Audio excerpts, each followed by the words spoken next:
Hey, Nick. Hey. Hey, Danielle. Hey. Hey, Jake. Hi, Chris. Hi, Jake. This podcast is brought to you by Squarespace, an easy-to-use, very versatile platform for creating your own website, portfolio, blog, or online store. Go to squarespace.com and use the offer code THUMBS for 10% off.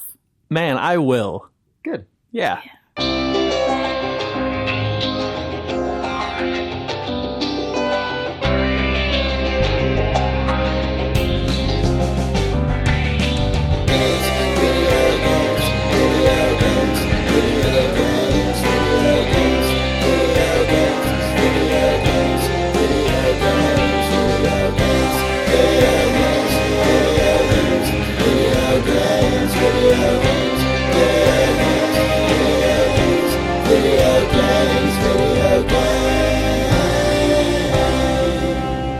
It's August 12th, 2015. This is Idle Thumbs 223. I'm Chris Remo. I'm Danielle Riendo. I'm Jake Rodkin. And I'm Nick Breckon. We both did a little hand thing when we said an I'm. A little did it. just like happy. They did a jaunty gesture. A jaunty gesture. gesture. A JG. Sorry. Man, JG. Is JG Edwards? Is that a thing? Whoa! I have just like memories in my brain. Yeah, I of the do too, phrase now that you J.G. mention Edwards it. From your childhood watching Right. PBS or something? Because we're JG both computers that underwriting have the by same memory. J.G. Edwards. You know what I'm talking about? Right. That's like one of those echoes in my brain. did a Yeah, thing. in the rainbow, in the room with the spider, and then...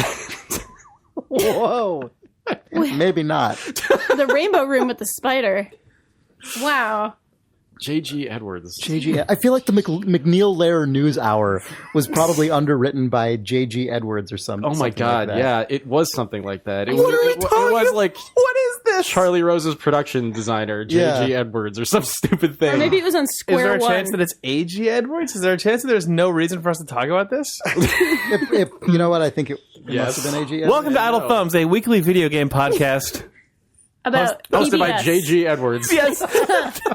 Thanks, Squarespace. Thanks, fictional magnate J.G. Yeah, Edwards. thanks to our Thank you publisher, all. J.G. Edwards, Thank you all. scion of the Edwards podcast empire. All right.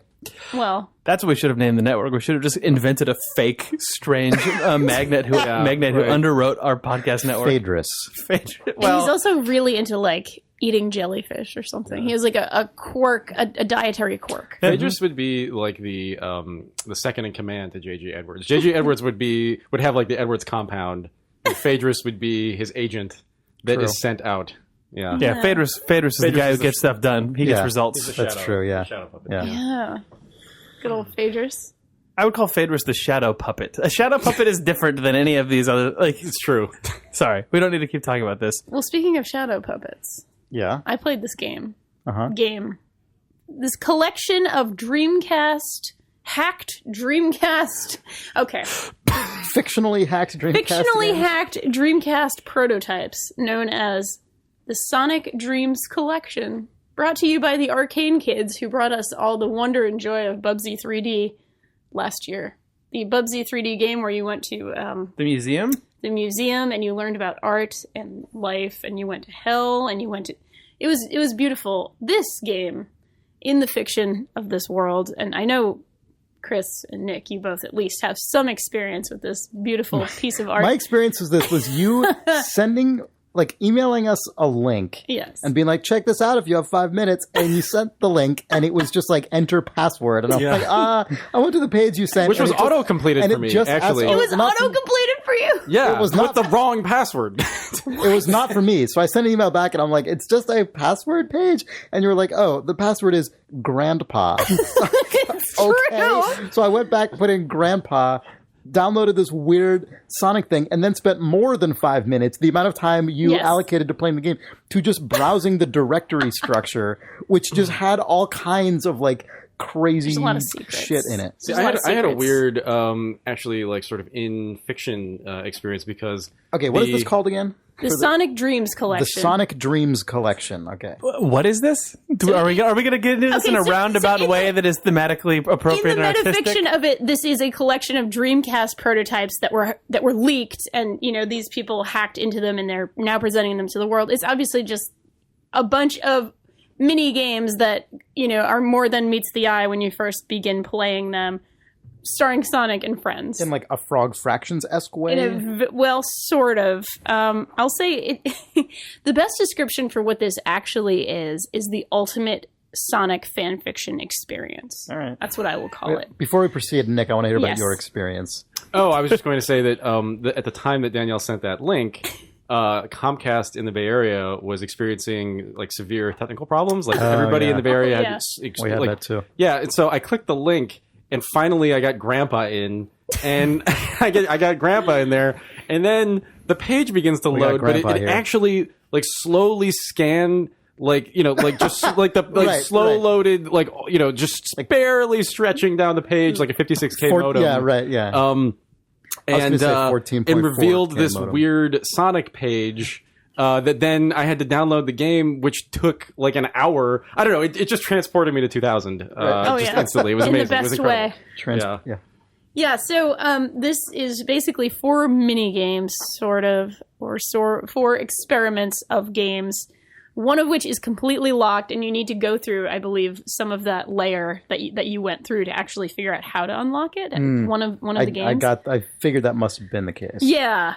And, the first one is called Make My Sonic, I believe, and it's just a character creator for making a really just messed up looking Sonic 3D model, Like a DeviantArt original character very style much so. It's a Sonic. Sonic OC creator? Yes, it really is. Like, you can make his hand, 6 times the size of the rest of his body. And So it's like a Sonic character creator, but also in the tradition of Mario's face in Yes. Mario I was 64. going to say it's in the tradition of that, and then also like sports games of that era where you could create a player, but you could create the insanely large player with like the tiny head and like Yeah. the big feet, or like turn on big head mode and get like a weird guy. Yes. Like that's what that thing is. Turn on for big sure. head mode to get a weird guy. And of course, in the fiction, it's like upload to SegaNet, and you can tweet out the picture, basically, Right. of whatever you make. Although actually, if it was in that true era, you would have had to go to the password That's right. menu on the game, type in like whatever weird guy, and then it would unlock the mode that allowed That's you right. to do the thing. That's right. That's totally true. And as it unlocked it, a weird sound effect would play. Yeah.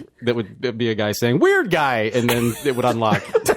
And then When you you'd be said like, password, I thought you were going to say, in order to share your creation, Oh, you would need to have had hash tweet out your some, character. like, Oh, crazy yeah. alphanumeric 40, string yeah. that other people would then type in, and it would like bring up. No, that. you're right, though, Nick. There would just be a secret password screen that then had Yeah. a voice say weird guy. Yeah, Weird It would be guy. Sonic's voice. weird guy. It would go weird guy, and then Sonic would go okay, yeah. Dun, dun, dun, dun, dun. and give you the like thumbs up. Make my head tiny and my body huge. Make one hand really big.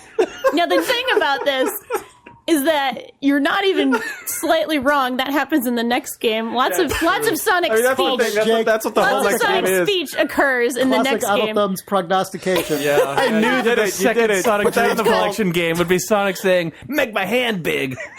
Don't hold back. No, it's true. Yeah. Make it bigger. Keep going. That's this whole game. You're not actually. even I mean, wrong. This is basically Yeah. the game. You're not even wrong.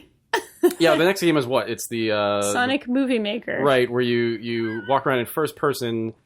Each section of this game is a weird, I guess, stage play that is occurring. It's a lot like if you've listened to the show Sleep No More. We've described Sleep No More, the stage play in New York City. It's like that, but for Sonic fan fiction. Is Yes. sort of my impression without Basically. having So any you're experience. walking Walking around. through like a tableau.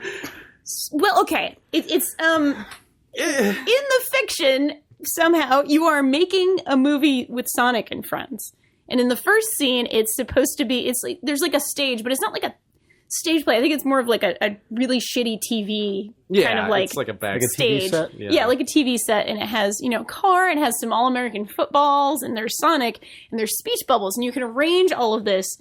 You're in first person, and there's like a weird physics simulation going on, and you basically have a hand that you can push and pull things, put things in the scene, and then you have your right hand is attached to a camcorder, and you have to record 6 seconds of footage to get to the next You scene. make a vine. So it's like Peter Molyneux Basically. presents the movies. Kind of, yes. Basically, only it's with Sonic, and this particular scenario just I was gets so excited about the movies. further I was and too. further just messed up as you go. Like, truly the depths of Sonic fan fiction. Like, who is pregnant by who is having an orgy in a hotel with whom. Like, Can you control these things? no, I mean, you can control what you're filming. You can control sort of a lot of the physics objects in the world. You can pull them apart. You can doesn't put that them make together. You can definitely frob. Doesn't that make you complicit in the whole thing, It does. Jake? It really does. And that's what's so disturbing about this particular thing. Like, Sonic gives birth in this, so does Rouge the Bat. There's a lot of spoiler alert. birth giving. I know, I'm sorry. I'm spoiling Way to go! this. I'm sorry. We can put a spoiler alert on things, but I feel like we need to be able to talk about this. Because if you can't talk about what happens in Sonic fan fiction, what can you talk about? I mean, in life. True. It just gets further and further. It just pushes the boundaries of, this whole thing sort of begins in jest, right? You're happy. You're like, oh, haha, this is a funny joke game about Sonic and bad Sonic fan art, and then it goes there, and it kind of goes all the way to where bad Sonic fan art goes. This is like the game equivalent of like Tim and Eric or something. So in a way, for right? me- Yeah, kind of a little Where it bit. just keeps pushing, Keeps in a pushing. The weird last- way that makes you uncomfortable. The Yes. last chapter of it is, what is it called, Danielle? Do you remember the last game? Well, wait, the last game. Oh, Sonic's roommate. Yeah. Yeah, okay, it's- Where you play as Sonic's roommate. So you're in You first play person as again. Sonic's roommate? So You you're do. on a couch with Sonic. You can look down and you see your body. You look over and Sonic is on the couch with you. And then you get a text message from a phone that is in your hand. Like a Yes, 2000 cell phone interface. era phone. Exactly. And it just says like, "Hey man, you gonna go for it?" or something like. It says, have you told your roommate how Yeah. you feel about them? Right, and then he says like, "Hey, I'm over here," and then you look out the window, and it's Eggman in a window across the street. You mean from- Dr. You mean Robotnik. Dr. Robotnik? Well, yeah, sure. I don't know any Both of Sonic them. stuff. Yes. Clearly, you don't. The best thing about this game, though, is that I don't know what I don't. So you the whole game is frobbing Sonic. Essentially, you're just like You have to scratch tickle his him feet and all first. this.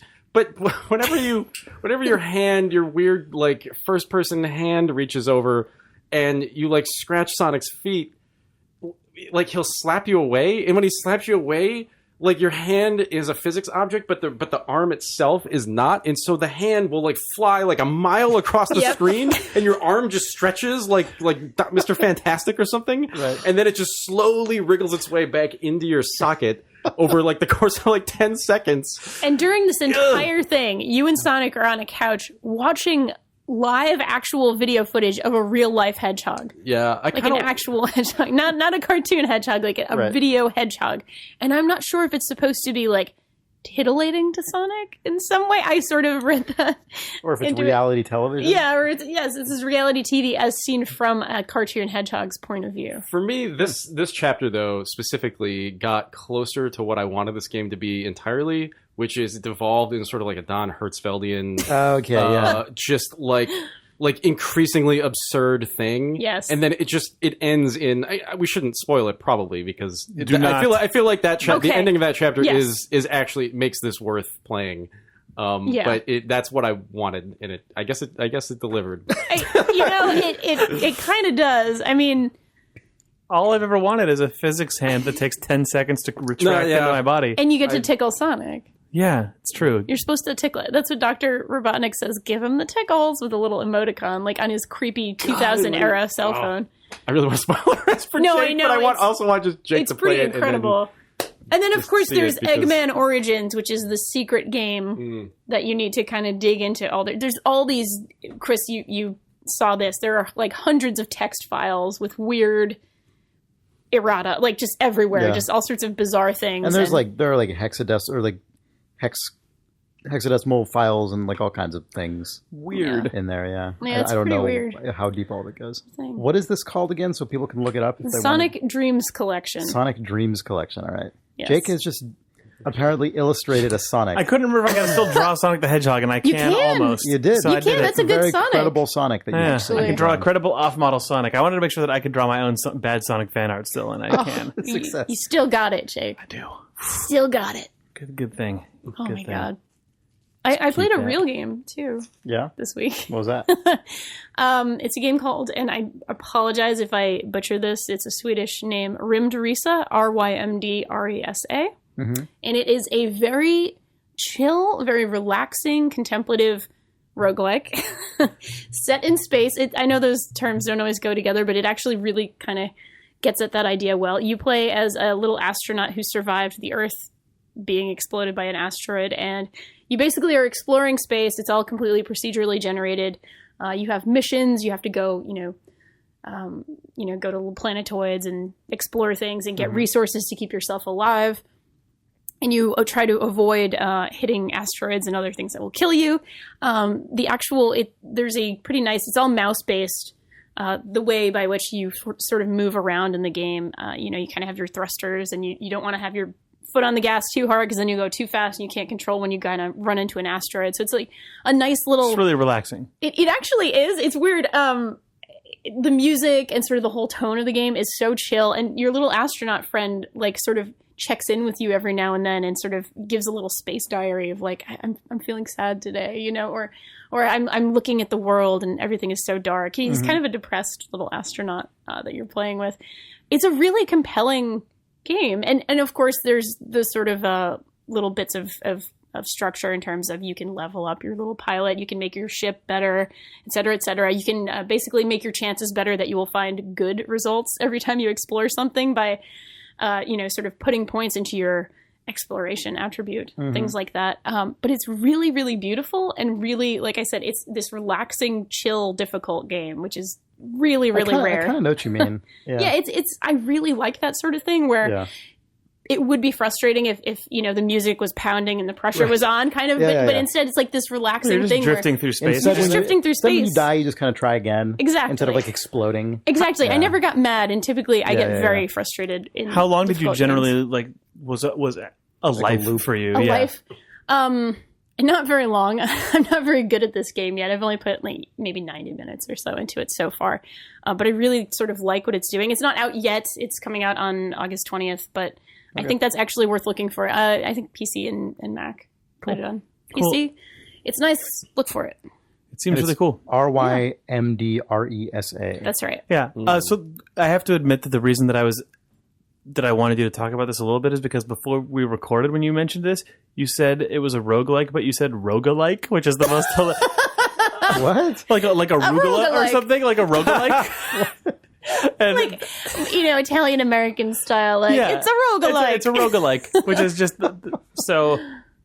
There's rogue and Mario. roguelikes and roguelikes. Now that's screw your roguelike likes. Yeah. Roguelite. Roguelite. I feel like alike used to actually be more common. Like a lookalike, Yeah, but I think that a lookalike. Like. Jake's giving me the most shit-eating grin right now. Maybe I'm wrong. Maybe I'm making that up. But I thought people used to say things like Doomalikes. I was just going to say Doomalikes. Yeah. Oh, yeah. I think Because there was clones. Doom there was clone Doom was big. clones, but I don't think Doom-like. I don't think anyone ever said that. No. They would That was- now. They would people now, say but Doom-like. like roguelike really is what introduced that. But I remember alike was a suffix that was sometimes appended. Yeah. I don't know what happened. I like that. That's kind of nice. Because it's a just more fun to roguelike. say. Well, it just Roguelike. makes me feel like, Mario or like my Italian relatives. Like, It's a me. roguelike. roguelike. I think that's charming. Yeah. From now on, we will call them roguelikes. I like that. Maybe that's what the term should be for games that are like another generation removed. That's what I was saying. Yeah, fuck Roguelikes. roguelike Oh, like. Okay, I see what you're It's saying. now Yeah. it's a roguelike. roguelike. There you go. Let's make that happen. Let's try I that. think that's lovely.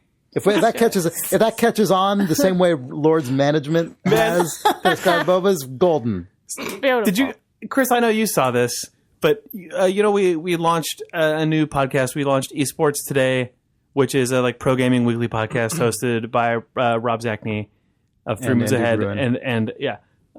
and Andrew. But they've been posting on our forums about the sorts of games they're going to cover, and I read their post, and it was Andrew Andrew was like, yeah, I love Lords Management games. Like Rob and I are really into Lords Managements, and I was like, what are they really just like carrying going for it? But it's like the Idle Thumbs torch, just into like really just. And then the next person that posted was like, I can't wait until. It was like a longtime member of our forum posted just saying, I can't wait until a bunch of other people from the pro gaming community come in here and are really confused when they try to write MOBA and the forum corrects it to say Lords Management. Lords Management. I completely forgot about that. I know, I did too. It cracked me up because you sent me that link and I didn't know why at first, and then I realized. Yeah. Made me go back and look at the stupid stuff that our forum does. Our forum also, if you write video game or video games as one word, it just corrects it to put a space in it. Yep. What a piece of shit. I mean, what an accurate piece of shit. Yeah, what a great piece of software. So anyway, roguelike should probably turn to roguelike now on the forum to really annoy people. For the one guy who writes roguelike. Yeah. Actually, speaking of esports, did anybody watch any of the international, which was the last weekend? I didn't, but despite not watching it, I still listened to the entire international segment on Esports Today and was totally fascinated and bummed that I didn't watch the international beforehand. It was an interesting one. This year's international seemed like it was an escalation of sort of madness over the course. Yeah, I mean, I won't talk at length about it because you should just listen to Esports Today, clearly. But Esports.today to get that. But I actually tweeted back and forth with Rob about this. It's just interesting. So the two final teams, CEDA and Evil Geniuses, a Chinese team and an American team.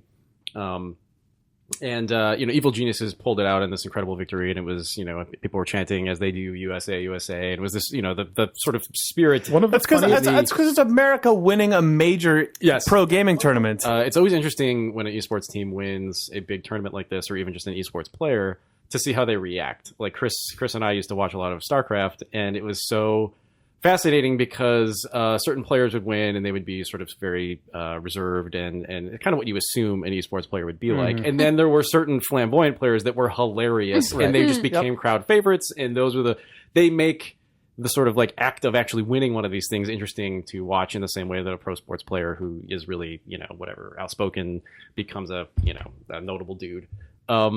And so I was really curious, like, what are these guys going to be like? Because I watched them for hours on my Saturday, and people were cheering for them, and I was clapping in front of my TV like an idiot when they won. Like, you get into it. It's actually a really good event. And they come out on stage, and I was talking to Rob about this, and it's these 5 guys, and they get to the trophy, and they all sort of like awkwardly forget that the trophy exists, and someone has to come and remind them, like, oh, the trophy, pick up the trophy. And then, confetti's falling, and finally they like notice the trophy, and then they like sort of awkwardly like reach out and like feel the trophy, and then they get a microphone on them, and they sort of go from person to person, and they're like, so how does it feel? And the guy's like,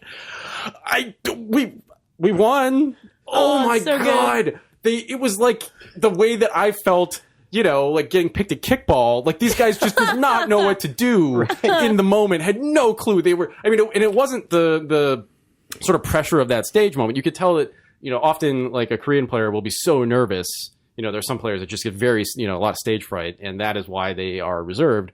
These guys, like, I think, in a post-game interview, somebody asked them, like, what do you want to do? You want to go to Disneyland? And the guy was just like, we all just kind of want to go home. And that was the big, like, $6 million, like, geez, like, everyone in the crowd was losing their minds, like, just, yes, USA, yes! And these guys are just like, you are soon to be a millionaire, professional, like champion of the world. Maybe, and there's so much money being spent in propping up this sport and trying to make it legitimate. They're spending money to get it on ESPN. Like, there's all this PR that's being done. And then it's just like, like even just, the really like diehard Dota players who just like, they don't really care about the pomp and circumstance. They don't care that, whatever dead mouse is playing. They don't care.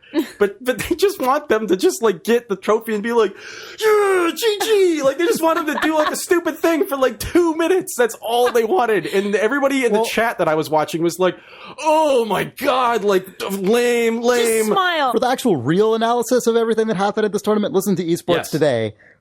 This is not the real version. This is just our bullshit. But a thing that I actually thought was really legitimately cool and kind of heartwarming is that one of the most key players on EG for this tournament was this guy Sumail, who is this 16-year-old Pakistani kid who moved to America at age 15 for the sole purpose of competing in esports professionally. Wow. He started playing Dota at age 7 to being the youngest esports player to ever hit $1 million in earnings. Wow. In tournament prize pool earnings. So that was pretty cool. Good for him. Yeah, good for that kid. Yeah. Wow. I was talking to Sean about a notable team that was expected to do very well. And this you reminded me of this when you were talking about the personality stuff. Yeah. But the team that came out, just everyone wearing sunglasses, trying to look as cool as they possibly could, got fucking stomped. Yeah. And then they all walked out, but one guy who was, I guess, like the celebrity of that team just kept sunglasses on. And, and I don't know the details because I don't know enough about it, but I just saw pictures of the before and after of that, and it made me the happiest. That's really funny. That's But- great. Need more of that. Need more of that going on. Yeah. Yeah. That's good. That Need just more reminded me- hubristic sunglass wearing. Yeah. Yeah, exactly. That just reminded me of we talked about this before, but it just reminds me of the whole idea of at SGDQ or AGDQ, there are definitely some runners who are like funny and entertaining and kind of giving their all, and then there are some folks who are less comfortable in that environment. Or and less, just go in there, play the game, get out. exactly. Yeah. God, Big John. Isn't he great? Big John. Isn't he Who's wonderful? Big John is a Super Mario. Okay. Big John is a Super Mario All Stars and probably all of Yeah. the Mario's speedrunner. I didn't think about this until when we were talking about Summer Games Done Quick a couple episodes ago. I imagine that came out of Quake Done Quick, which is the original speedrunning community. I would imagine. Yeah. That's Yeah, really the Speed Demos archive started with Was Quake. it Quake Done Quick Yeah. also like crazy moves and stuff, or am I thinking of a different? Well, I mean, Quake Done Quick, I think, came out of the same scene as like crazy trick jumping and weird, like you'd watch like It did, yeah. Quake World Team Fortress videos of people who just like launch 3 concussion grenades and jump across an entire map, and all that sort of shit came out of that same community. But I like that Quake Done Quick has turned into basically just one of the coolest things about games. Yep. Oh yeah. I just totally forgot when I heard the done quick suffix actually came from Yeah. Right. No, it's funny. from that Didn't occur to me. from the early days of machinima. Oh. True. Machine games. You played GTA 5, Nick. I did. Nick, I yeah. heard you played Grand Theft Auto. I heard you thieved. So here's the thing. So I didn't play GTA 5 single player. I went right to the online. I'm obviously incredibly late. That's okay. All right. And but I thought, I would check it out. I always sort of enjoy what Rockstar does with their multiplayer modes. I figured, hey, maybe there's probably something interesting in here to check out for a couple of days and then probably uninstall and kind of forget about it. So I loaded this thing up, and so I played for about 20 minutes, and I guess I'll just briefly say that the modes are interesting. Like, I don't know if you guys have played this at all. Has anybody played GTA Online? Yeah, a little bit. A little bit? Okay. GTA 4, I played some of online. Yep. So the online mode now, just to explain, is a much larger thing. It's essentially like a MMO-esque lobby that you run around in, and then you take missions. And so a mission might be, on your little GTA cell phone, a mission might pop up, and it's a heist mission. And instead of just like insta-loading into that heist mission, you actually like your character that you create at the beginning of the process goes to the other character's like apartment, and then a cutscene loads that has all of your characters sort of in a like a Heat style like prelude to this heist, where like an NPC is explaining, hey, whatever, like we're gonna take this guy down, and you're gonna be the closer, and you're gonna be the and it's done very well. Like it's actually pretty well done. So there are these interesting modes and things. I found one of those matches. I played it. I loaded back into the overworld, and so there's a sound effect that occurs when you get money in GTA. And it's Sonic going, make my hand big. Don't hold back. If you play GTA, it's sort of like it's a very gamey kind of like, it is sort of like collecting rings in Sonic. It's sort of a very like bling bling. Yeah. And I had just loaded back in, and I heard that sound effect, but repeated about 1,000 times in a row within a span of like 2 seconds. You know, if you just overlaid that sound effect. Right. It sounds like a constant. Just sounds like a sound. machine gun. Sounds like sound effect. Sean saying that's the stuff. Yeah, basically. And I went, oh, that's weird. I guess I just got a lot of money for doing that mission. Yeah, all right. Well, that's cool. So I looked up the mission that I just completed, and I was like, oh no, I got like $200. Why would I have gotten a lot of money? I looked in my like wallet or whatever, and I had $1 million. And then I looked in my inventory, and I had every gun in the game and like max ammo. Yeah. So at this point, I'm going, all right, well, so clearly there's You're having some, the Diablo 2 experience. there's some like network Joining a lag. co-op game. I thought, well, there's either network lag or something's happening here on my client side Right. that is just in error. Yeah. Like, this can't be real because this is GTA. Like, this is a big thing now. Like, I'm sure they have some kind of, you know, check against bugs like this because people get very into this, you know, Right. presumably they get very into this. So I was like, all right, well, that's strange. So I started walking around, just kind of ignoring the fact that I had every gun in the game because I don't care. You know, I fired a rocket launcher at GTA, and I'm just running around, just sort of messing around with the first-person mode and just, you know, oh, GTA, there's a building over there. And then I hear the sound effect again. And I look, and now I have $2 million. And now I have no weapons. What? So I'm like, oh, that's interesting. So I keep running around in circles, just sort of, you know, kind of ignoring the obvious fact that something's gone wrong. Right. And it's only Hoping specifically that it will happened- go wrong again.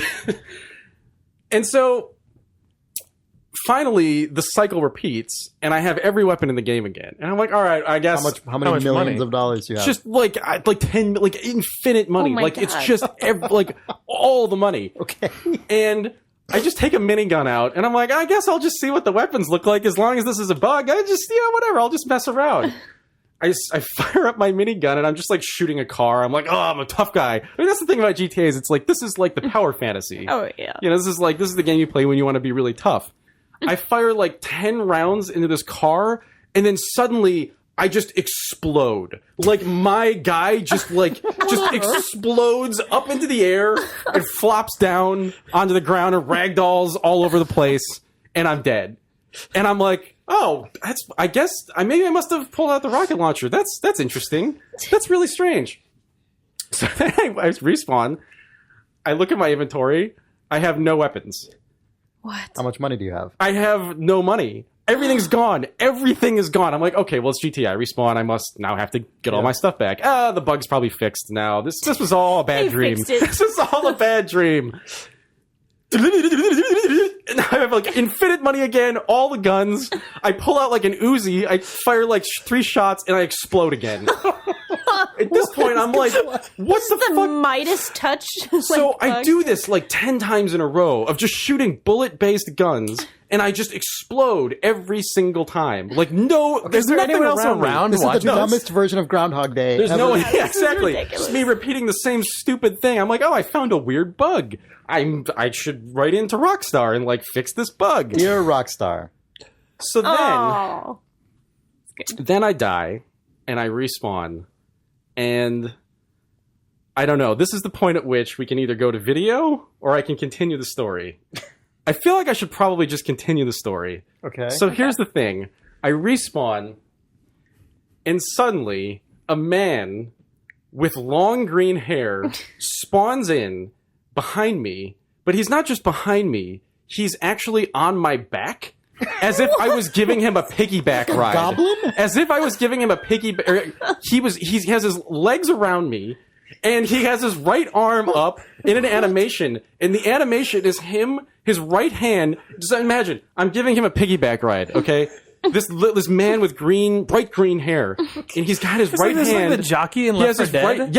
Yes, exactly. That's exactly what it looks like. He has his right hand, and his right hand is placed near the back of my neck, and it's moving up and down over and over again. He's just stroking the back of my neck over and over and over again, and now I'm starting to freak out. Now I realize, like, oh no, something weird is going on. Like, either this is a bug or this is just some insane hack that's occurring. Like, this is either the craziest strange thing it's ever happened to anybody, or this is something very intentional. And so now I start to sort of like panic. I'm like, oh my god, I'm gonna get banned because I'm involved in some like weird Is thing. this illicit activity? So I start turning in circles, trying to shake the guy off my back, even though it's not a physics-based game. I'm just like trying to like get him off, and I'm just like kicking and punching, just trying to like get him off my back.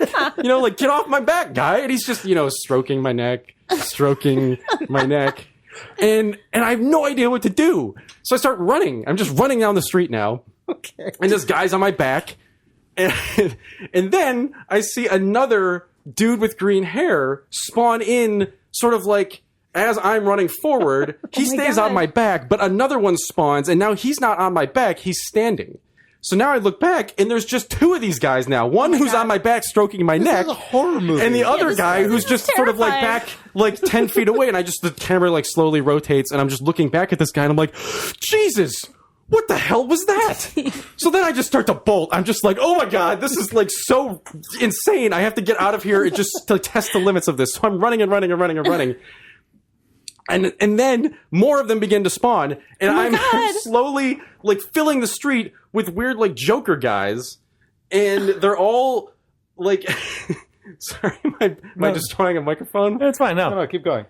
They're all spawning in on the street one after another, like in a perfect row.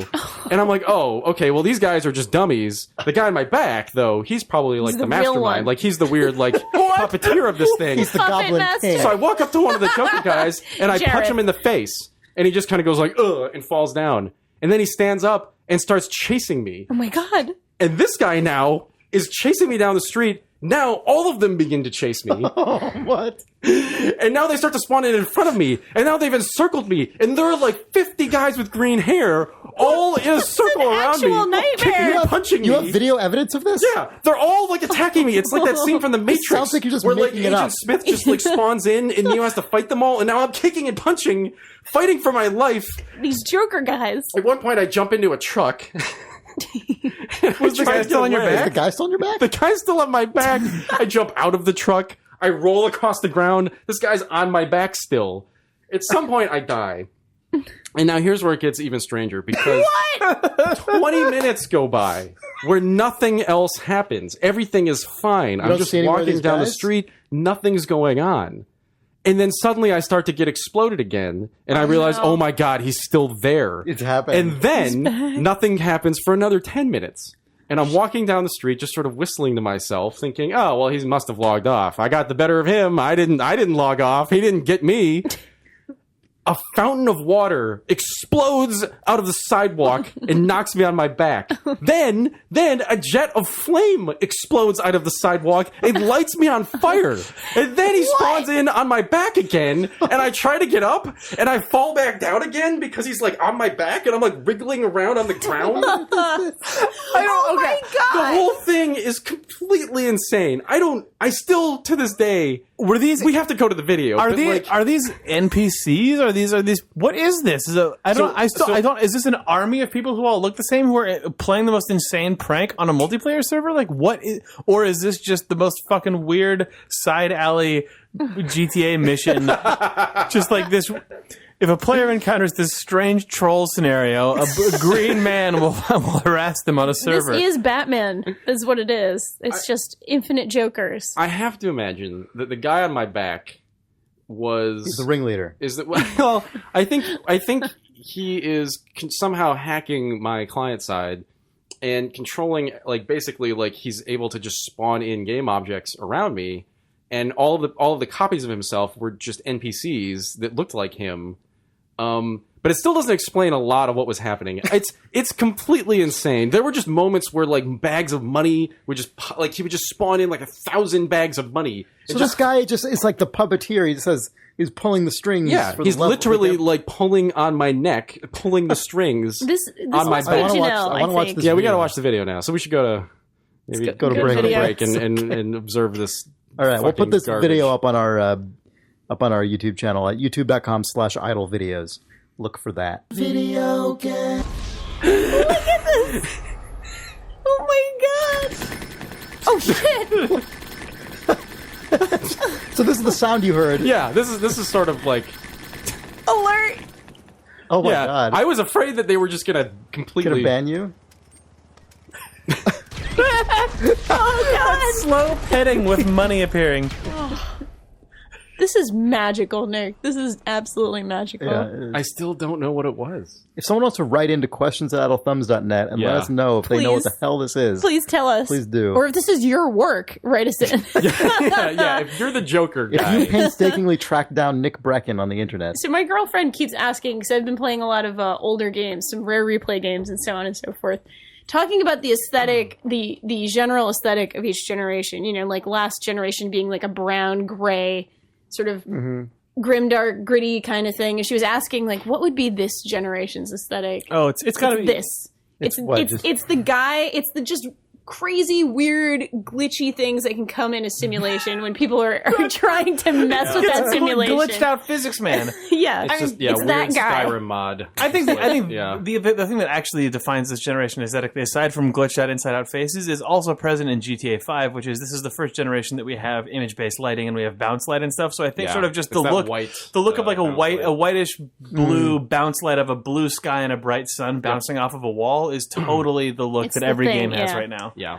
But then Mirror's Edge is like the epitome of it. Yeah, Mirror's then- Edge is like Yeah. Mirror's Edge was the first Uber- one. Mirror's Edge yeah. was like the sort of prescient one from last generation, but now everything has that look. Yep. Except now everything also has the look of weird procedural hair turning inside out and like a face just that is melting off of bones. Yeah. Beetlejuice face. Yeah, oh, that was amazing. Thank you for sharing. I feel like my life is enriched that I've seen that. Incredible. I'm kind of afraid that if I log on, he's going to come back. I'm just perpetually haunted by this man. Afraid or This excited? weird guy. He's just marked me, and that's it. I guess I should try. Squarespace. You're right, Jake. This episode was brought to us by Squarespace, an all-in-one platform that makes it fast and easy to create your own website, portfolio, blog, or online store. We have another reader who wrote in with an example of a Squarespace page that they put together. This is Nate Robinson, who writes, hey, gang. Well, he talks a little bit about our advertisements in general and how effective they are, he claims. And then says he set up a site called manvbacklog.com, a sort of game diary documenting my attempt to work through my 1,500 plus Steam game backlog. I love games and I work in the industry as a producer, so I thought this would be a fun side project. So this website, he doesn't mention this in the email. Maybe this part came out later, but it contains also a webcomic. He makes a comic for each nice. game that he plays that sort of includes his verdict on the game. Most recently, Duck Game, a game that I haven't Ooh. played but I've seen. That's actually a really Second good most game. recently, the time that he found someone on a GTA 5 server.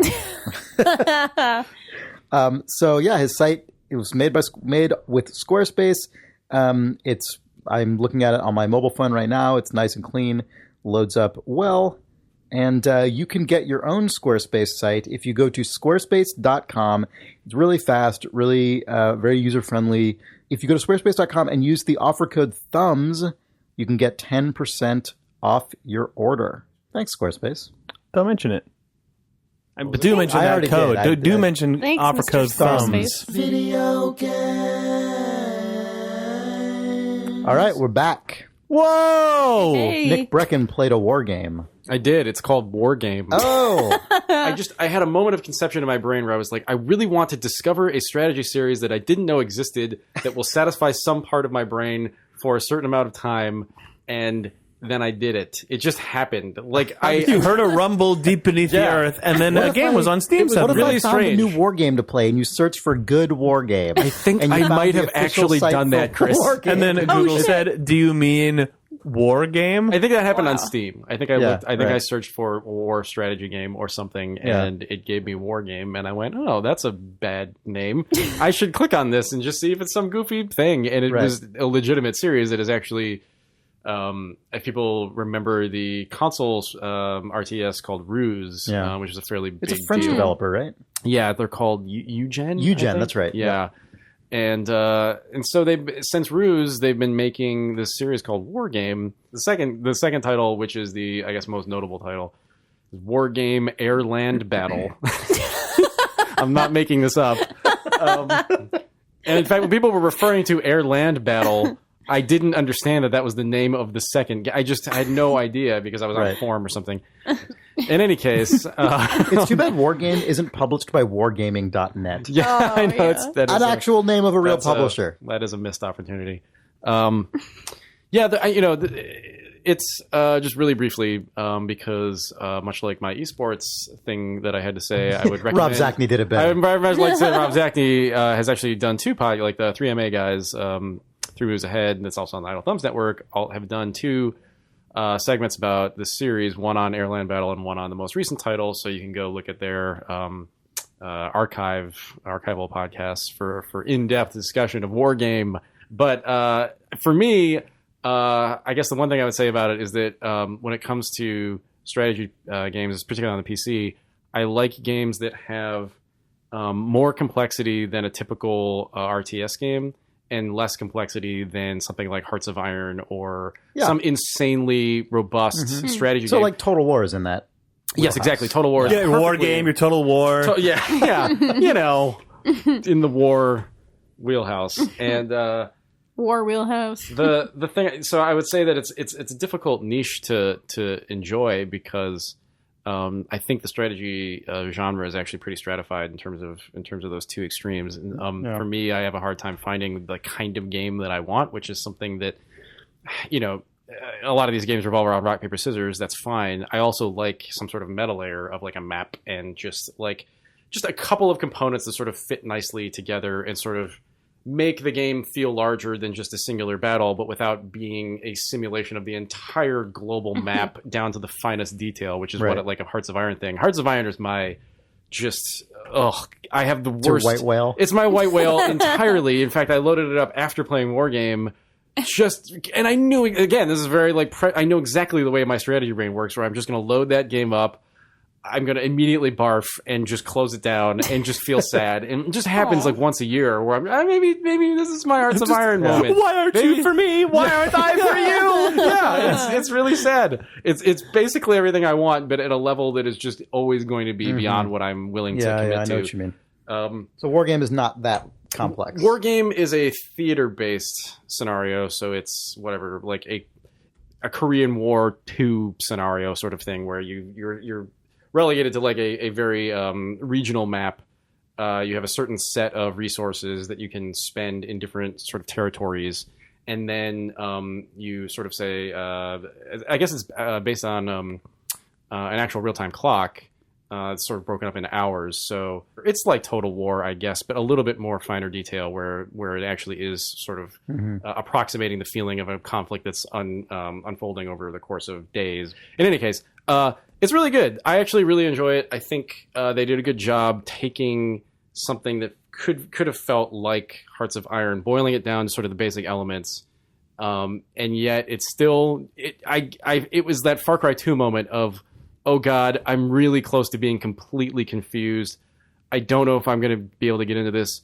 Oh wait, let me just learn like 2 things. Okay, now I can just barely hold on to the core gameplay enough to slowly like chug along, and now I get it's a good game for people that like sort of that mid-range tier of complexity in strategy games. So cool. I would check it out, but also go to the 3MA guys and listen to their thing, because I did, and they had a lot more to say about it that was very interesting. Yeah, Rob Zachney may be a pro when it comes to like strategy games and esports and stuff, but I think when it comes to encountering a strange clone of yourself wearing green hair who strokes the back of your neck in a multiplayer game, you've got him beat. So that's that's something. Thanks, Jake. Good. And at that, our upcoming podcast, pass it off. Troll Clone Today from the Idle Thumbs Network. Troll Clone.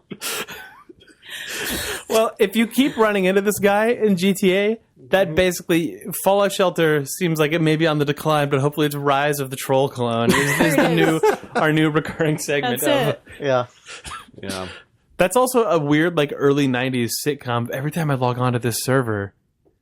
Right, yeah, he's there. What do you mean early 90s sitcom? Like high or like late 80s, like weird high concept like two worlds character with a secret life, but their secret life in this case is just that they're trolled by a What's an example of the reference? Man, what is like Pete and Pete? It would probably be like a Nickelodeon show, or just like Oh, you know what it would be? Or like the movie Better Off Dead? No, Are You Afraid of the Dark? It would be Are You Afraid Are of the You Dark? Afraid of the Dark? It would That's a good one. The cyber version of Are like- You Afraid of the Dark, right? Like the cyber episode where they that's the true. kids are on a computer and all of his friends leave and he's sitting there playing the game and then a weird clown man appears. I was and thinking he's like, "Huh?" And then the kids come back and they're like, "Oh, are you still playing that game?" And then the camera goes back to the computer and the clown man's gone. That is you're right. It is an Are You Afraid of the Dark. The dragged out version of it is like a Third Rock from the Sun or Out of This World thing where you have a strange weird life where it wouldn't. But it's like a gag. It's not. But in this, I guess in this case, it wouldn't take place inside of the video game. This person's life would just when they're alone in their city. Yeah, this guy like appears. in life. They just are imbued with money, which when they spend it, it's cursed, and then occasionally a strange green-haired version of themselves comes out, and I guess in like It's a little more intense than Third Rock from the Sun. in a TV sitcom version of it, they would be a strange, weird conscience doppelganger. Do you guys remember that weird German translated sitcom, Conscience Doppelganger? You remember that weird German translated sitcom Grand Theft Auto 5? Der Conscience Doppelganger. Yeah. Oh goodness. Anyway, Chris, I heard you played Fallout Shelter some more. I did play more Fallout Shelter Who did you kill in because I'm cold blood garbage. this time? I'm still playing Fallout Shelter. Who did you kill in cold blood this time? A lot of men. So I actually, this was a sort of a revitalizing week for me in Fallout Shelter because last week we sort of, I feel like on the air, I kind of talked myself into actually taking steps to move towards an all-female base With one Breckon. with a single Breckon Yes. remaining eventually. I haven't heard of this. That was we ended up there last week. Oh. This is actually really difficult. Oh, interesting. It's really hard. If you have a base that's full of 200 people, killing 100 of them and still keeping your base like running smoothly is actually really, really difficult. Especially I guess it because is. roughly half of your best people are men. Like it's like just pretty evenly down the middle. But half of my best people, half of my worst people are men, and half are women. And so I'm kind of just like getting rid of my shittiest men first. A reader wrote in last week and said that her partner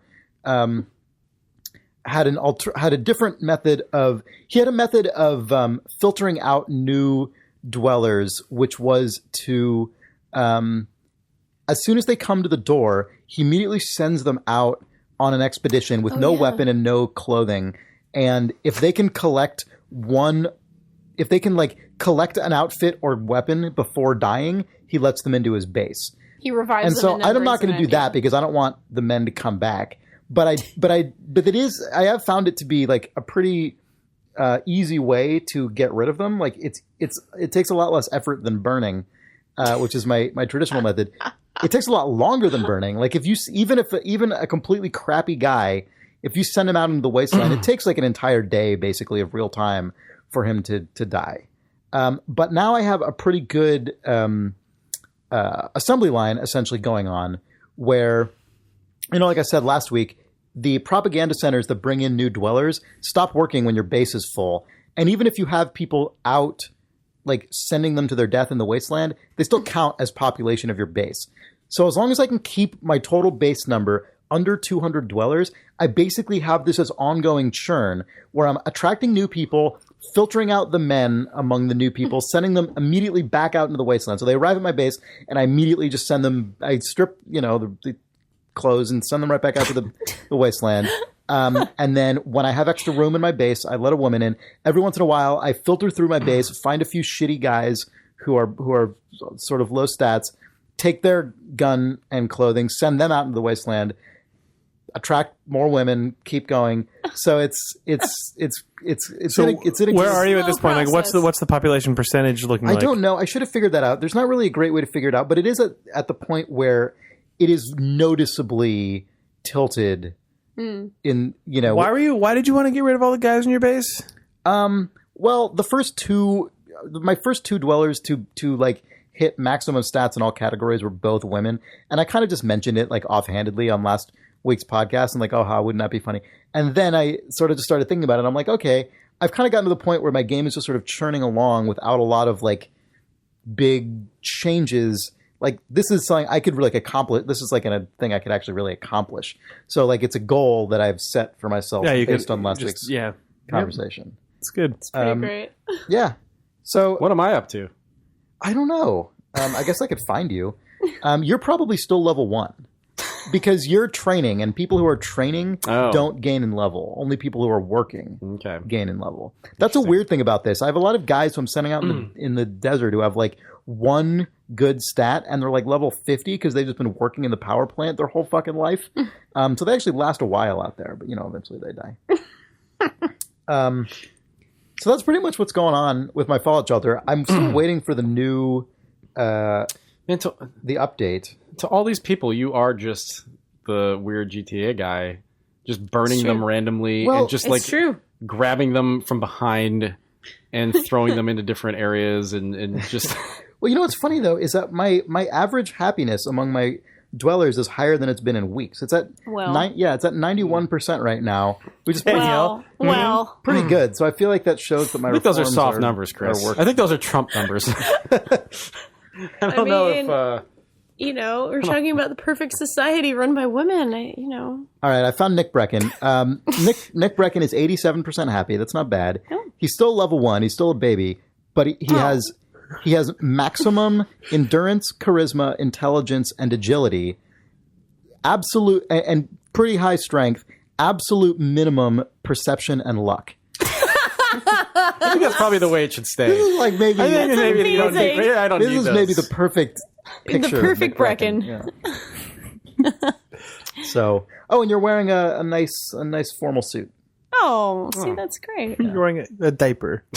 A formal diaper with a tie. Yeah, with suspenders. You're like a little working baby, Yeah. Little working guy baby. I played actually checked out. I didn't actually play it. My colleague played it with me while I sort of talked about it. A game in the vein of Fallout Shelter called Sheltered, which is in early access. It's a survival game. I mean, it's much smaller in scope and much less. I have a question before you go into the details of the game itself. Do you know if this game has always been called Sheltered? Because it seems like it predates Fallout Shelter. And it's crazy that it's such a similar game and has such a similar name. Well, a Fallout Shelter is like a real. I know that, but I realize that, but it looks. It's crazy to me that they came out in, relatively speaking, such close proximity, have such specifically similar names, and do seem like they have similar gameplay. And it's not like this is the only way you could represent a Fallout Shelter in a video game. Man, published by Team 17, the publisher of Worms. Wow. The Worms people made this, Worms, the Worms people published it because it's developed by Unicube. Unicube.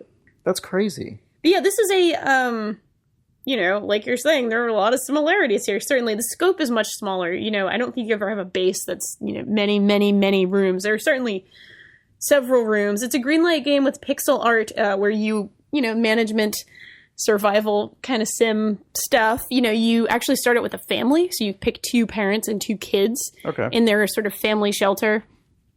And they all have attributes, and you can kind of pick an attribute like deep sleeper or is smarter or whatever, like various random things you can assign to each person, and you have to survive, and you have to try to make it through the long, cold, lonely apocalypse. I guess that does make it already off the bat pretty different to Fallout Shelter, because there isn't really a survival aspect to Fallout Shelter. It's like you don't need to work very hard to just stay alive. Yeah, you have to keep all your little people alive, and people seems more like This War of Mine. A little bit. Right. Yeah, actually, that's a really good. I think that's a perfect good touchstone. Yeah. It's cool. It's pretty. It's interesting. It's really hard. There's a lot of death. It's very easy to die. You go out and you kind of do little missions, and you can trade with people or fight other people.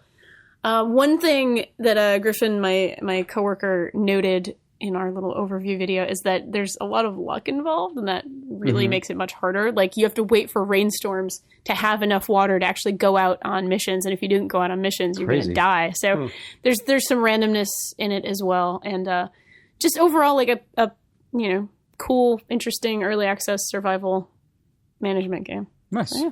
Man, it was kickstarted and it's Steam Greenlight. And it's published. I don't know what Team what does it 17 mean is for Team involved. 17 to have published it? What do they do to publish it? Yeah, If it has all these other like community-based funding and like storefront processes. Kind of $15. odd. Yeah. $15. that's All right, maybe I'll check it out. It's pretty cool. I mean, like I said, I sort of watched it and watched him play it, but it seemed cool. So, yeah. All right. Well, do we want to do some reader mail? Yeah, we do. It's reader mail.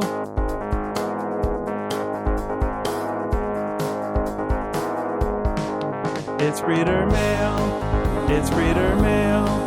It's reader mail. It's reader mail. It's reader mail.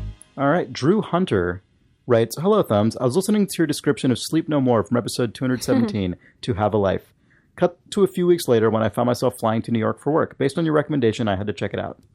I could not have been more impressed. I felt that even at 3 hours, it was too short.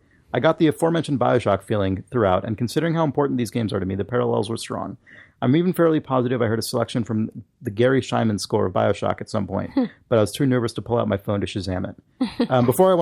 Before continuing this email, we actually made reference to Sleep No More earlier in this episode. I can't even remember in what context. Oh, yeah. But I think I blurted it out, but I don't remember why.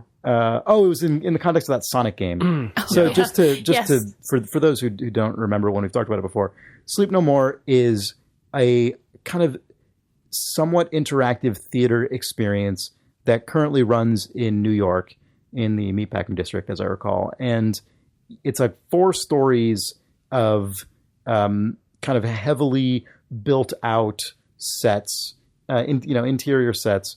And you walk through it, you and like dozens of other people who are all experiencing the show at the same time you are. You're all wearing masks that sort of anonymize you. And as you're walking around, there are cast members like enacting this dramatic spectacle just all around you and interacting with the world. And it's crazy and creepy and interesting and fascinating. Anyway. Yes. So Drew Hunter continues. At a certain point, I found myself watching an extremely intimate moment between Lady Macbeth and Macbeth himself. I was in the front of the group and had an unobstructed view. While this was going on, a fellow viewer bumped into me and turned around. It was then that I saw what seemed like 100 white eyeless spirit faces staring in my direction. I suddenly felt extremely exposed, and I turned around only to find hundreds more across from me as the group had encircled the Macbeths. Behind them, more empty faces peered through the window. To my left, a group of faces climbed over a series of boxes and loomed over. All to witness this incredibly private moment between a traumatized husband and wife. So he's describing basically what happens when you see all the other people wearing the same masks as you are, and the like natural occurrence of those people just forming up in like a big circle around these dramatic moments. He goes on, "This is where I started to feel a little gross, a voyeur. A ghost witnessing things I had no business witnessing. For the rest of the show, I have watched the play and the actors in the story, but I also watched my fellow ghosts, unhinged souls searching for meaning in a world that was not their own. One that was ignoring them, oblivious to their presence. I witnessed a character typing on a typewriter, with ghosts silently pushing, shoving, and stacking on top behind him, trying desperately to read his words. I started thinking if I pushed an actor or yelled or stomped my feet or flipped a light switch, one of them would snap and look at me, paying a brief moment of attention. I didn't do it. I'm a good ghost after all. Good ghost after all. But I realized that this is in keeping with many ghost legends, an ignored invisible spirit that occasionally doesn't act large enough to get noticed, to feel alive again, even if just for a moment. I'm not a believer in ghosts, but I feel like I walked out of Sleep No More with a greater understanding of what it might like to be one. It was a transcendent experience, and I felt dazed about it for hours after I left the McKittrick Hotel. My mask sits on a shelf in my Los Angeles living room. I'll catch a glimpse of it in the dark and think of my time as a spirit watching the world pass by in those same eyes. Sorry for the long email. Thought I'd share it with you since you inspired me to go. To that end, thank you. Drew Hunter." Oh, he says, "P.S. Apparently Punch Drunk is attempting to buy an apartment building in a defunct metro station in Los Angeles to stage a new production based on Fritz Lang's Metropolis. It is currently stalled as they assess the financial feasibility, but I think we can all agree, holy shit. Yeah. That would be crazy. Holy shit, indeed. Also, great email. That was a really good explanation of sort of what it feels like to be in there drifting around with all these other people. Mm-hmm. Very cool. Daniel Ames writes, Rocket League highlight reel. Hi, Thumbs. In light of the recent Rocket League talk, I wanted to spread the word of a recent article on Rock Paper Shotgun, which is essentially a highlight reel of insane plays in a few full high-ranking matches. Most impressive is the use of boost for players to effectively fly to volley the ball or make insane saves. It illustrates that a tightly designed, restrained game can still have amazing depth. And so, if you search Rock Paper Shotgun for best Rocket League videos and GIFs, you will find this. And I just read this email because I'm going to go watch this after this email. And since we it didn't sound like we had anything like more interesting to say about Rocket League this week, I wanted to find a reason to pass Rocket on. League. Oh, are you really? Shit! Yeah. Rocket League today. There's nothing to say about that game. It's actually, you know what?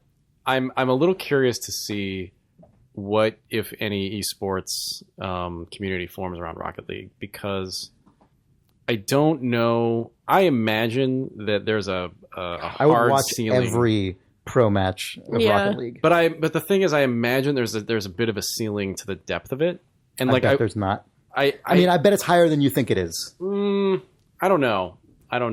There are already sort of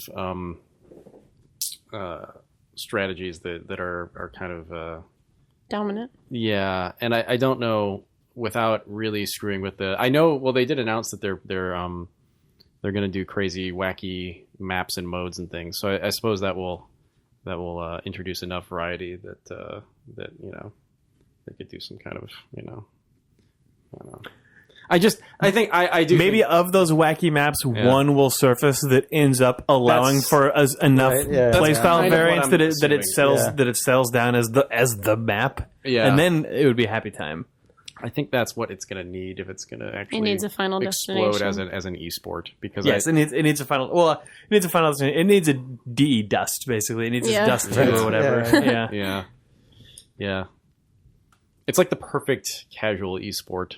I think that's what it's serving right now. Like I actually after the international, I loaded up Dota 2 because I hate myself and wanted to just see again what that felt like. I was harassed within about 3 minutes. Oh God. It was incredible. Like, I had picked my character and someone was just like, "Oh, this guy sucks. He's terrible. Oh," he was just like screaming at me over his microphone. And I was like, "Okay, goodbye." And then I loaded up Rocket League, and it was just instantly enjoyable. And I think for somebody like me now, I'm just not going to spend the time to get into Dota again. Like, you just have to be at such a level to play that game. I think Rocket League fills that niche as a player. I imagine it can't possibly eclipse Dota as a spectator sport. That's kind of what I assume. Sure, fair enough. Yeah. An anonymous reader writes, "Hey Thumbs, long email here, but I hope you find it amusing. For the first decade of the 2000s, I worked for an advertising and movie trailer company in Hollywood. I was on the IT staff, so I wasn't working on creative materials, but being in IT meant I was often behind the scenes of the weird goings-on. The owner of the company was close personal friends with several celebrities, so he would often devote company resources towards doing favors for them. It wasn't unusual for an A-level star like Arnold Schwarzenegger to drop by the office, after which a few employees would be recruited to help out on a personal task. We were supposed to play it cool and not make a big deal when celebs were in a building, like the previous reader said. It was supposed to be just another day at the office. The strangest and best celebrity experience I had during my 10 years was spending a full day with Denzel Washington. The IT staff worked in the same room as the building's video equipment. It was called the machine room. When my colleagues and I managed the servers and network, junior employees would be performing tasks like dubbing copies of trailers in progress to DVD and digibeta tape, setting up fiber links between our edit bays and the production teams at the studios, etc. Yeah, fiber links. One morning, the owner walked into the machine room with Denzel Washington, who was holding a medium-sized cardboard box full of videotapes. The owner asked the dub guys to help Denzel convert the tapes over to DVD, then took off. Since some of these were going from VHS to digital, the conversion had to be done in real time, meaning people had to visually monitor Denzel Washington's home videos as they were adjusted into a digital format. God. It turns out all of the tapes were handycam footage of Denzel's son's football game. So he decided to hang around with the dub guys and do live game commentary. Yes. A megastar like Denzel Washington skipped his entire day to hang out and watch high school football on VHS with dubbers who were not long out of high school themselves. It was pretty awkward at first, but everyone loosened up. Denzel was incredibly friendly, knowledgeable, and enthusiastic about football. He would break down formations and explain strategy or provide bits of history on the players or the schools. At one point, I was helping another employee over the phone as Denzel shouted, Guys, this next play coming up is crazy. The person on the other end paused mid-sentence before saying, was that Denzel Washington? I couldn't stop myself from replying, yeah, he's in here with us watching football. Anyway, let's fix your issue. At lunch, the owner's assistant dropped in to ask if Denzel wanted anything. 30 minutes later, he was sitting out on a desk eating a beautiful steak out of an aluminum takeout container, cheering on his son's team in a years-old game. By the end of the day, he and the Dub guys were talking college and NFL football, chatting like they'd known each other for years, exchanging fist bumps as they wrapped up. So while I didn't touch the tentacle, I was a spectator of something more intimate and human. Despite being surreal, it was a genuine celebrities are normal people moment and was one of the highlights of my time at the company. Y'all are amazing, and I hope there are many more casts left in your collective tank. I hope that Danielle's move to New York doesn't mean she's gone forever. Thanks, Jake, fuck Nick, Anonymous, and OC. People gotta get over that fuck Nick. Otherwise, good email. Fantastic email. P.S. Despite your assumptions in episode 222, there are readers who have been around since the beginning of Thumbs. I am one of them. Thanks for the many years of sanity you have granted during my daily commutes. Oh.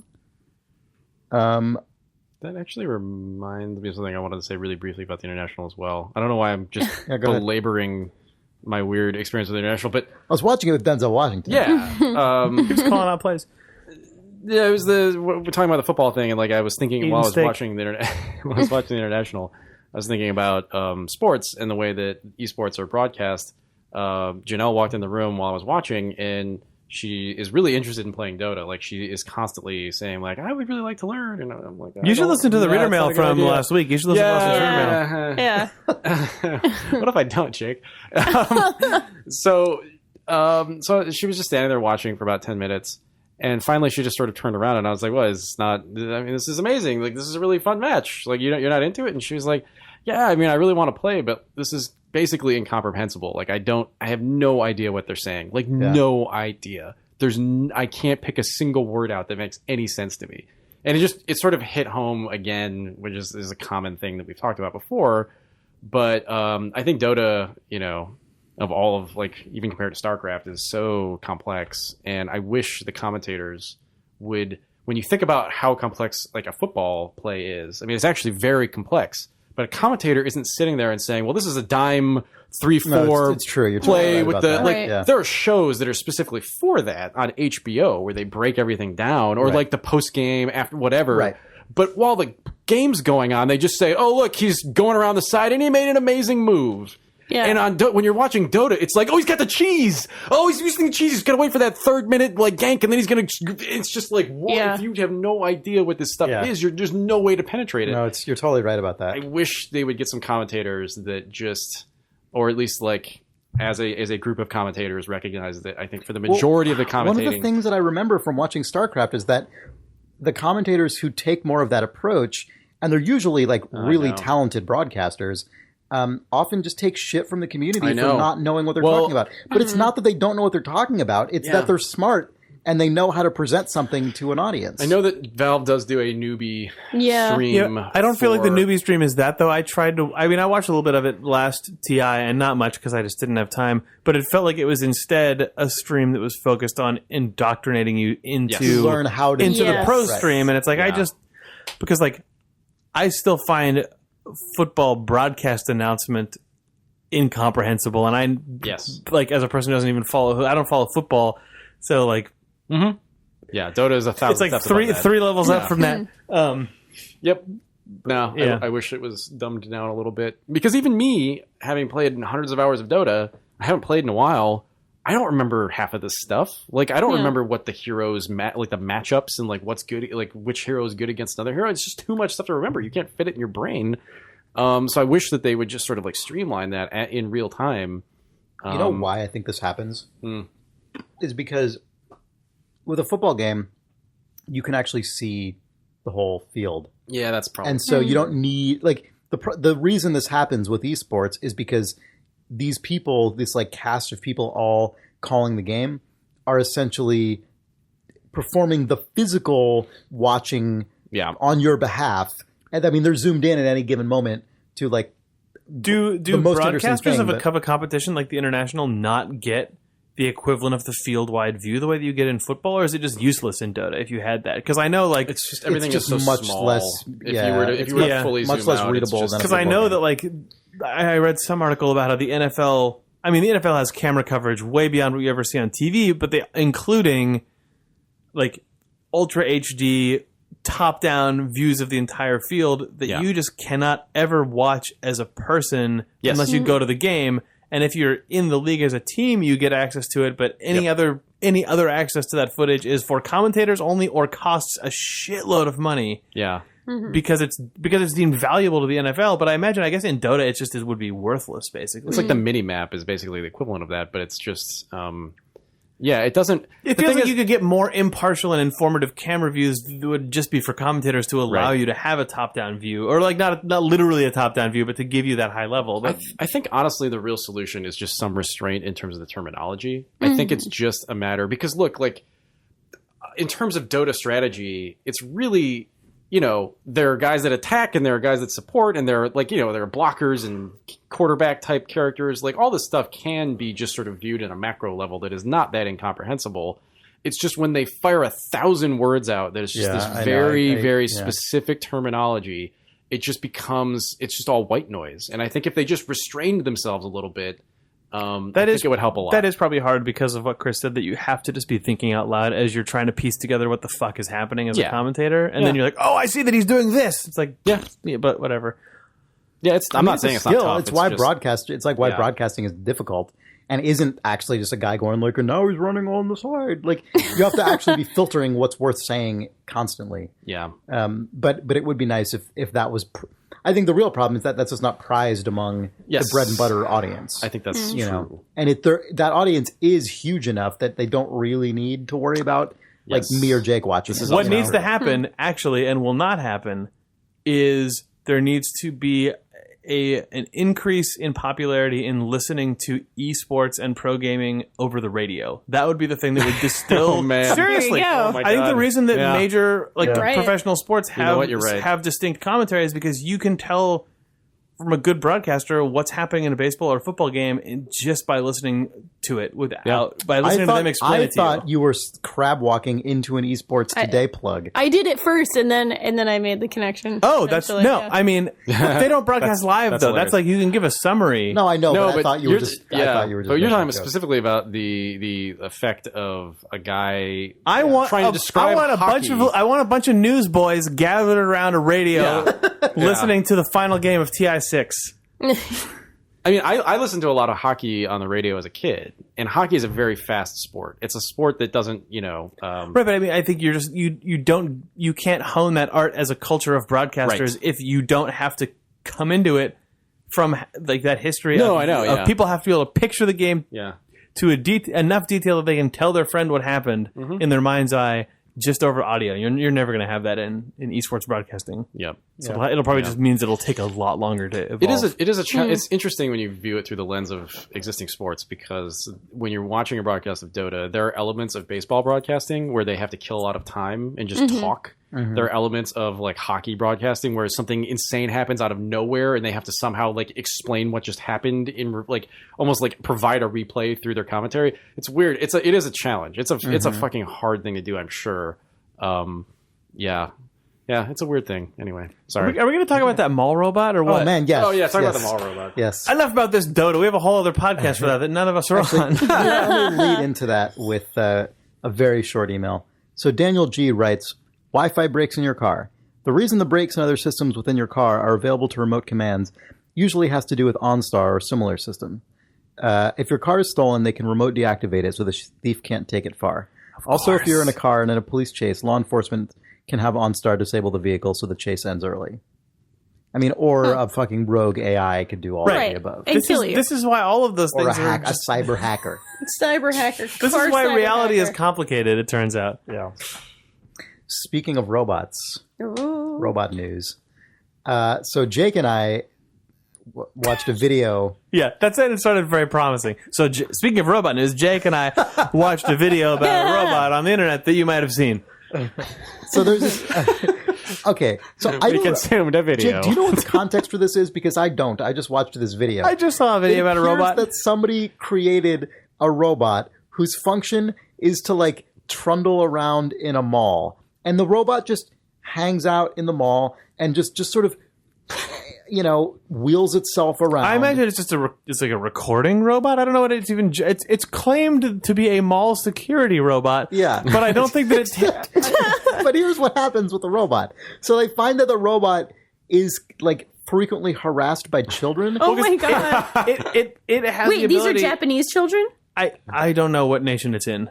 The robot has the ability to sort of determine routes that it will take and waypoints that it's going to go to. Yeah, but it won't like walk into a human. So like if a human obstructs its path, it will stop and pick a new way to get to where it's going and go that way.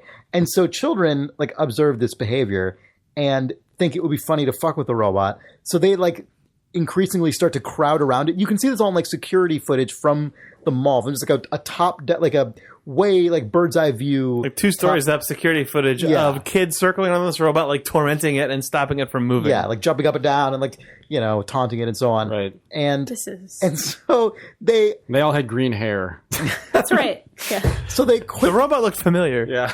They equipped the robot with like they did some extra. They did research to figure out what socially causes these situations. They observed. Yes, this was a social experiment. They observed data about like when the children harassed the robot, and they realized that a lone child with a parent is less likely to harass a robot. Or no, I'm sorry. A child with a parent is less likely to harass a robot than a lone child without a parent, which is less likely to harass a robot than a group of unaccompanied children. So basically, the more unaccompanied children there are, the more the children get up the like confidence and sort of maliciousness to harass the robot. Mm-hmm. And so the robot now is equipped with like behavior modeling, like statistical. The robot can identify adults and it can identify children. Yeah, and it can then assume that as a child and a parent, I will not adjust my route. It will count the number of children. Yes. And it will like say, okay, if there's a group of like 5 children and no parent, those are my enemy. So it will avoid them and walk in the opposite direction. This is what I'm talking about. This is what I was talking about. The robot will actually seek out children with parents and get near them to escape other children that are unaccompanied. They kick it and they hit it and they're really mean. Oh my god. Yeah. This is how it starts.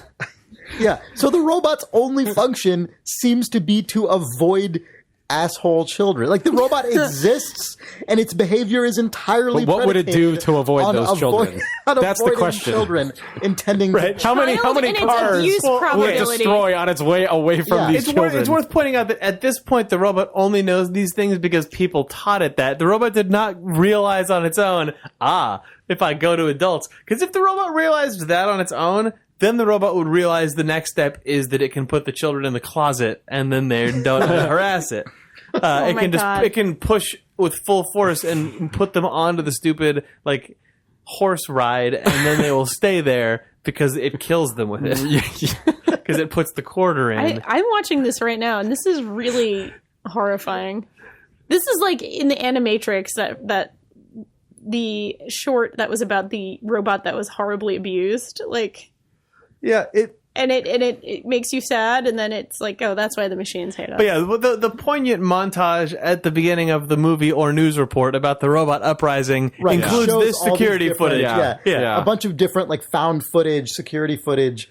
Of kids kicking the shit out of a robot because they could, or because they thought they could. Yeah, right. Exactly. The robot also uploaded the facial recognition patterns of all those children, and they will be hunted down as adults by future mall robots. Oh my god! Those become the adults that the robot gravitates towards for a different purpose. Yes. I'm actually genuinely curious. So this looks like this was in a Japanese mall. I'm genuinely curious if there is any cultural difference among different countries and how they treat the robots, because which we saw with no, because we destroyed Hitchbot. We saw with Hitchbot. Well, that's what I'm saying. Like in Canada and Europe, people were delighted by Hitchbot and brought him all around, and then in America, we trashed him. I think, and in Japan, the kids try to beat it up. Beat him up. They gang up on him. I think that in any country, a pack of kids who find a helpless robot that has some sign of intelligence and is kind of vaguely a toy, but is also an adult-shaped thing that they can kick, they will fucking kick it, regardless. That's true. If they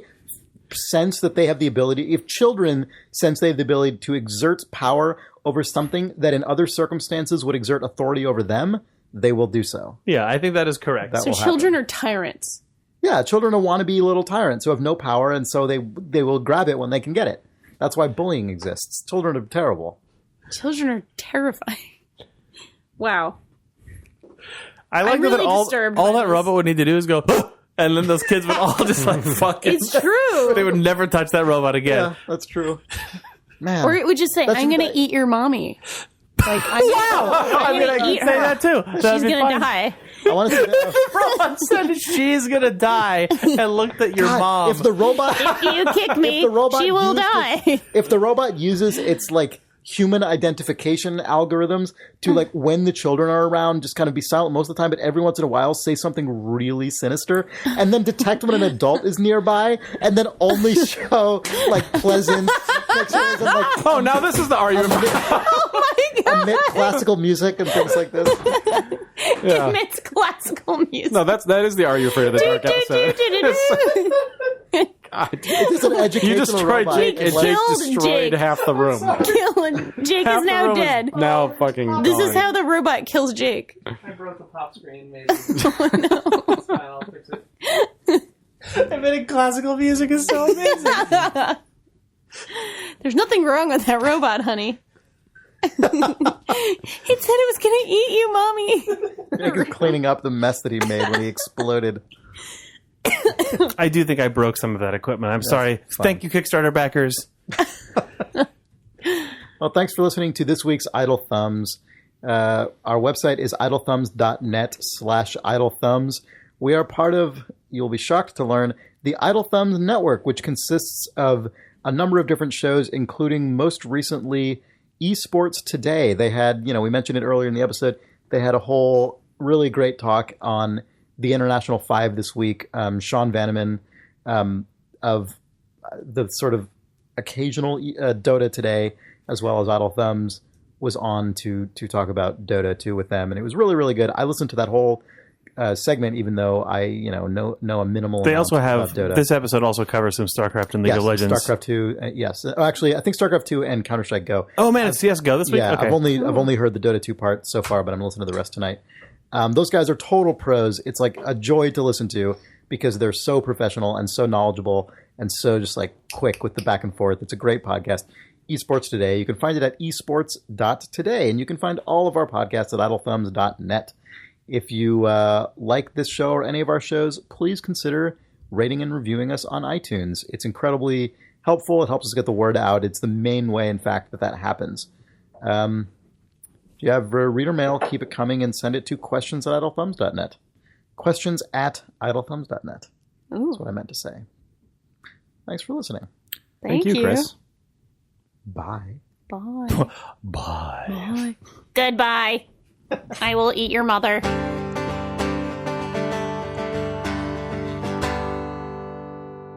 Yeah, man. perfect The news, turning into robots. Yeah. Oh my god. Robot. Is this like a movie introductory sequence? Is this No, like, this is the robot news intro. It starts off as like breaking news, like podcast. like the beeping of oh, news. and then it changes into the Like a modem connection failure. Like, oh no, I was proposing originally that it goes from to like to like Terminator. Yes. But Nick's proposal was Also equally amazing. good, which is that the news beeps turn into the sound of a modem connecting and just doing the horrible. Man, there's so many of those you could do because I thought Yeah. you were I was talking about the proposing cell like, phone noise as well, and but- then the cell phone like Yeah. So you have to Let's go make do all 4 of these. phases. Yeah. Or just make all of them and just open with a different one, a different horrible way that You the could news start feed gets if corrupted. you wanted it to be sort of like technology progressing through history until we're destroyed. You could start off with a like Morse code. Oh my god! And then it turns into broadcast news, and it turns You could have it just ends in an typewriter sounds as well. If you chronologically went through Yeah. all of Oh them, my God. and then it just ended with Terminator. Yes. where there's just a notable rhythm that is revealed to then just be the Right. Terminator. Yeah. Holy Yeah. fuck! Oh my god! Yeah, that's Beautiful fine. idea. Well, So good. got to make that podcast. Yep. I Yeah. guess.